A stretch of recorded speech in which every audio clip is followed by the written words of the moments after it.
Hello and welcome to Guanchi TV. Today I'll be showing you how to create a motion time-lapse with your DJI Ronin RS2.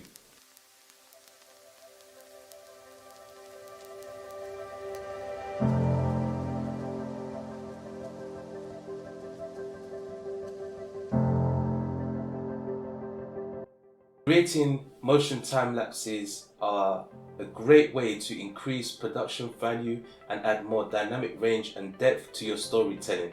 Me personally, I've been using the Blackmagic 6K with the RS2 to create my motion time-lapses, but you can use any camera you choose as long as you can connect an RSS cable to your camera and gimbal for camera control. Creating motion time-lapses are extremely easy. All you need to remember and consider are these three key steps. The first is location, the second is your setup, and the third is editing. Let's start off with the location.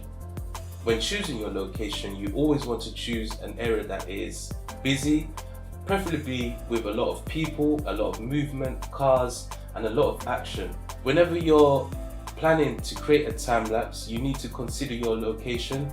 Make sure that you place your gimbal on a level surface. Moving on to the setup. To set up your time-lapse, all you need to do is go into your gimbal menu, swipe right, and look for the icon that is indicated by a clock to set up your time-lapse. Once you go through to the time-lapse menu, you'll see three different categories. The first category is the interval in which you want the camera to take photos, whether 1 second, 2 seconds, or 3 seconds. I would suggest starting off with 2 seconds, as this is enough time to capture difference in movement. The second is the duration of time that you want your time-lapse to be capturing pictures for. And lastly, the third is the frame rate. You want to set your frame rate for your desired end goal, whether it's 24 frames per second or 60 frames per second. Once you've gone through to your setup, you press next, and then you'll be taken to your motion parameters. This is where you set up the movement of the gimbal, and you can select up to 5 different waypoints. If you're using the DJI Ronin app, you can select enable push mode, and this will enable you to move the gimbal manually to the waypoints that you choose for your time-lapse. Once you've imported your photos into Lightroom, this is where you will edit and color correct all of your photos to your desired result.